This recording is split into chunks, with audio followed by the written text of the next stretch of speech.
recipe, Kiley. Be sure to check her out. We are peeling the Granny Smith apples, so we don't have any peels in our apple pie filling. And now we gotta dice these apples up. So we're gonna remove the cheeks of the apples, leaving just the core to toss away. And once we have the cheeks cut off the apples, we will once again slice them down the middle so they are thinner cheeks that we can then dice up. We want to dice these up fairly small, although remember that once we heat these up and make the filling, they are going to shrink some more. But you want rather tiny apple pieces so you can roll them up nice and neatly in your cinnamon rolls. Otherwise, they wouldn't really be apple pie cinnamon rolls now, would they? Now, we are going to move on to the stovetop after we've wiped our cutting board clean of any leftover apple juice or apple debris. Now with a large stainless steel pan or skillet on the burner, we are going to melt some butter. Now with the apple pie filling, I diverged from the recipe a bit. I kind of just made something up. I kind of just added what I thought would taste delicious. So next up, alongside the butter and the apples, we have some brown cane sugar that I'm adding to the apples. And I'm just going to add these to taste. I'm just going to add the sugar to taste. I don't have any measurements for you. Just follow Kiley's recipe. Now we're going to be adding some cinnamon to these apples that are going nice and soft and gooey in the pan. Also, we'll add a pinch of allspice, the tiniest pinch of allspice, and let these simmer away. Now, another tiny pinch of freshly grated nutmeg go into the apples as well.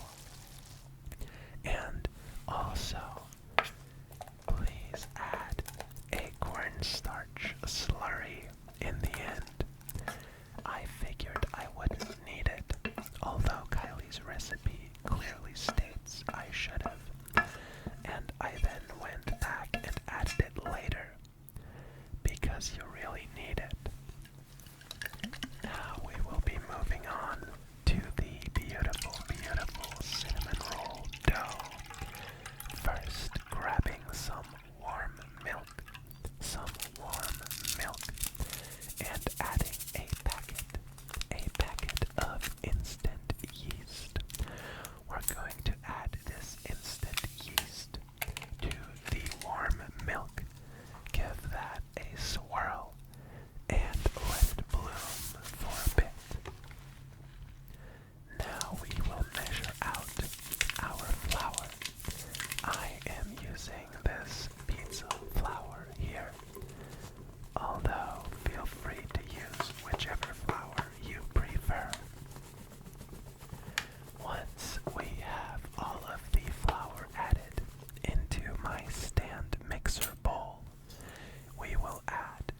as well as 2 eggs.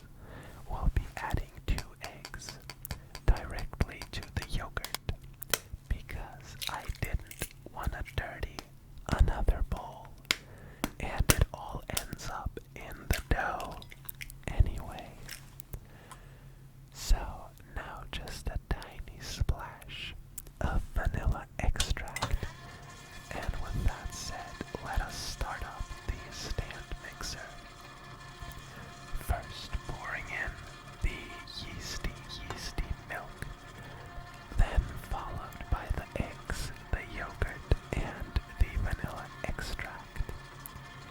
And now we'll just let that go once the butter has been added, and we'll let that go for about 7 minutes.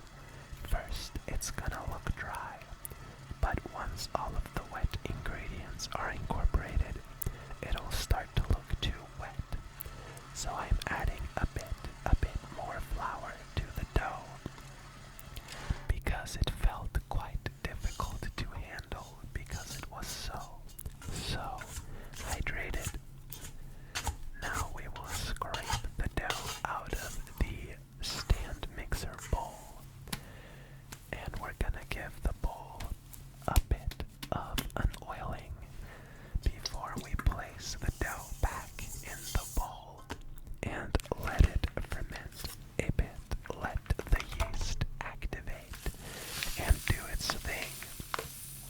And while that is doing its thing, we'll be making the cinnamon butter sugar filling for the cinnamon rolls.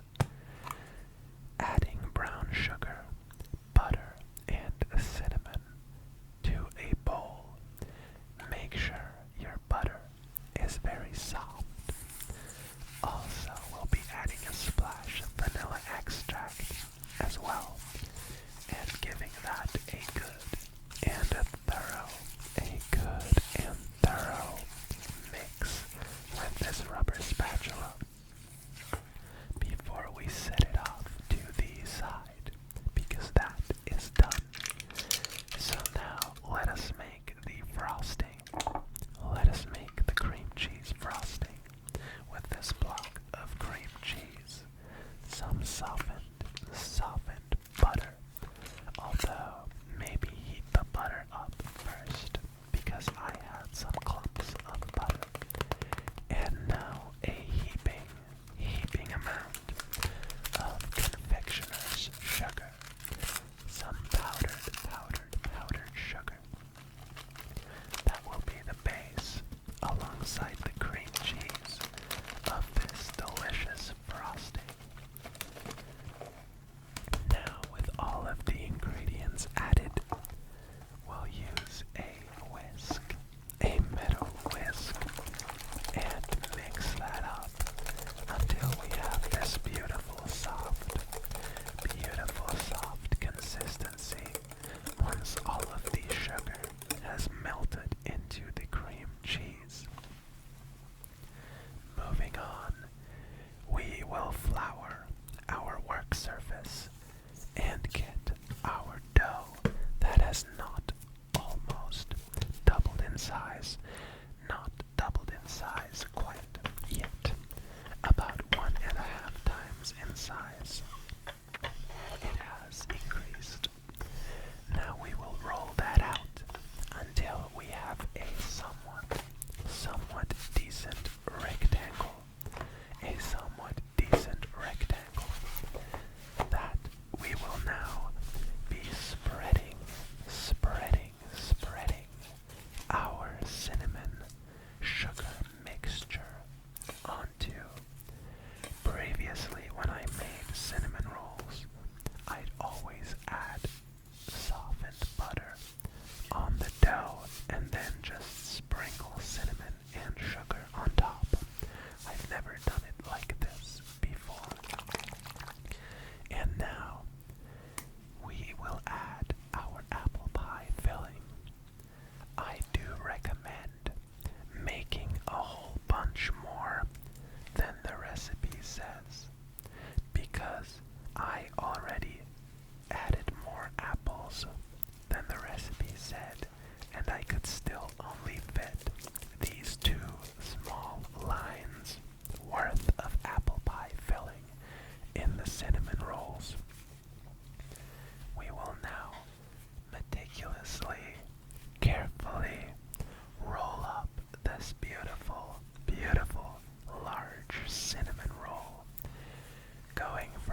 because I want it to be extra accurate. We will cut these cinnamon rolls into eight pieces. 8 hopefully equally sized pieces, although the end pieces are always a bit smaller.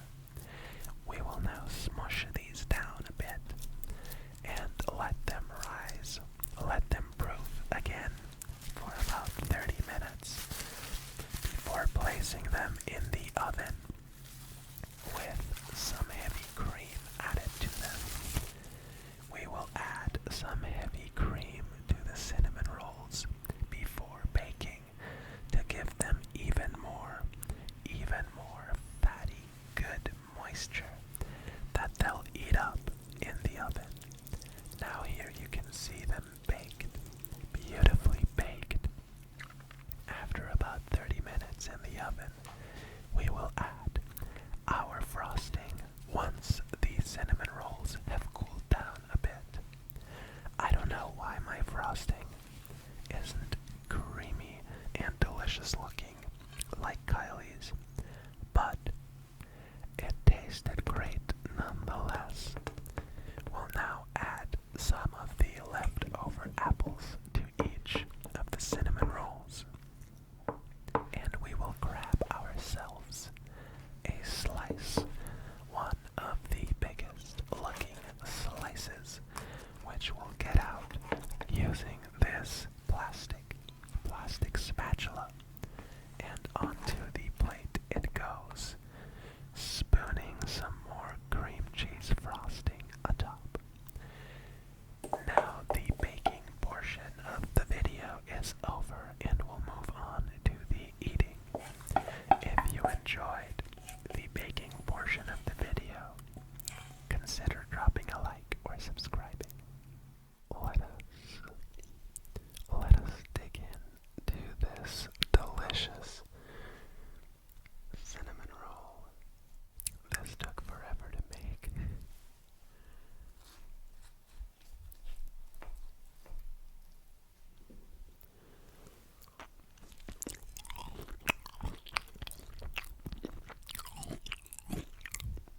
Let's get some of the apple.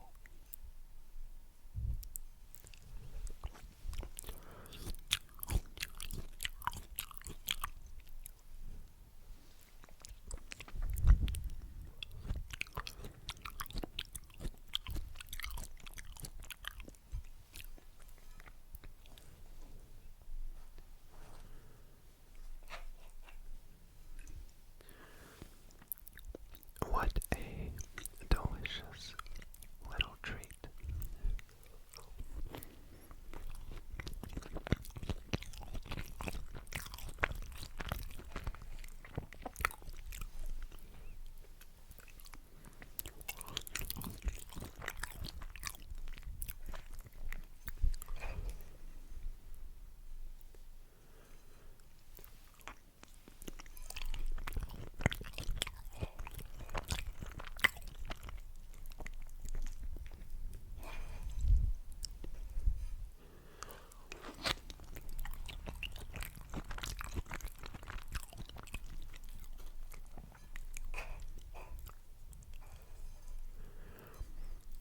It is very